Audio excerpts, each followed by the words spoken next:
Iran కథను వారం రోజుల్లో ముగిస్తాం అని అంచనా వేసుకున్న అమెరికా అధ్యక్షుడు డొనాల్డ్ ట్రంప్కు యుద్ధం తీవ్రమవుతున్న టైంలో ఇరాన్ ప్రదర్శించే దూకుడు ఆత్మరక్షణలో పడేసింది. ఖతార్ గ్యాస్ హబ్బై దాడి తర్వాత డొనాల్డ్ ట్రంప్ అనుసరిస్తున్న వ్యూహం, ఆయన చేసిన వ్యాఖ్యలు ఆయనను ఆత్మరక్షణలో పడేశాయనే అభిప్రాయాలు బలంగా వినిపిస్తున్నాయి.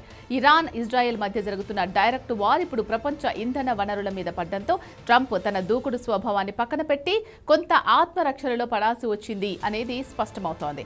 సాధారణంగా ట్రంప్ ఇజ్రాయెల్కు బేషరతు మద్దతిచ్చే నాయకుడిగా పేరు పొందారు. కానీ ఇరాన్లోని సౌత్ పార్స్ గ్యాస్ ఫీల్డ్పై ఇజ్రాయెల్ జరిపిన దాడితో తమకు ఎలాంటి సంబంధం లేదని ఆయన ప్రకటించడం గమనార్హం.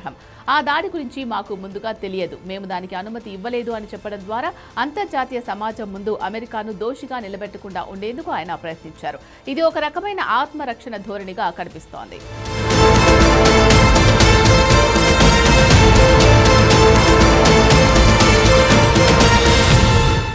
ఖతార్లోని రాస్ లఫాన్ గ్యాస్ హబ్పై ఇరాన్ దాడి చేయడంతో ప్రపంచవ్యాప్తంగా గ్యాస్ ధరలు ఒక్కసారిగా పెరిగే ప్రమాదం ఏర్పడింది.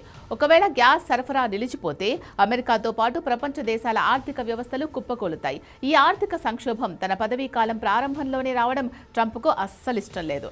అందుకే ఇరాన్ను బ్రతిమిలాడుతున్నట్లుగా ఇకపై ఇజ్రాయెల్ దాడులు చేయదు, మీరు కూడా ఆపండి అనే ప్రతిపాదనను తెరపైకి తెచ్చారు. ఖతార్కు ఏమీ తెలియదని ట్రంప్ అనడం వెనుక పెద్ద వ్యూహం ఉండొచ్చు అనే మాట వినపడుతోంది.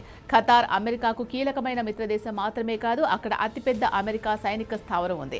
ఖతార్పై దాడి జరిగితే అది పరోక్షంగా అమెరికాపై దాడి జరిగినట్లే. ఈ విషయంలో ఇరాన్ను కట్టడి చేయలేకపోతే అమెరికా ప్రతిష్ట దెబ్బతింటుంది అనే భయం ట్రంప్లో కనిపిస్తోంది. ట్రంప్ తన సోషల్ మీడియా పోస్ట్లో ఇరాన్ గనుక మళ్లీ దాడి చేస్తే సౌత్ పార్స్ గ్యాస్ ఫీల్డ్ను అమెరికా పూర్తిగా పేల్చేస్తుంది అని హెచ్చరించారు.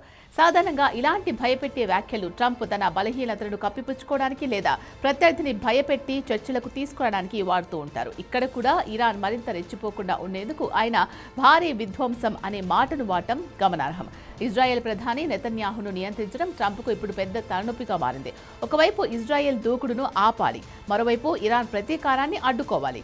ఈ రెండు విరుద్ధమైన అంశాల మధ్య ట్రంప్ నలిగిపోతున్నారు. శాంతిని నెలకొల్పుతానని హామీ ఇచ్చి అధికారులకు వచ్చిన ఆయన ఇప్పుడు యుద్ధ మేఘాల మధ్య చిక్కుకోవడం ఆయనను ఆత్మరక్షణలోకి నెట్టింది. మొత్తానికి ఖతార్ గ్యాస్ హబ్ అంశం ట్రంప్ విదేశీ విధానానికి ఒక అగ్ని పరీక్షగా మారింది.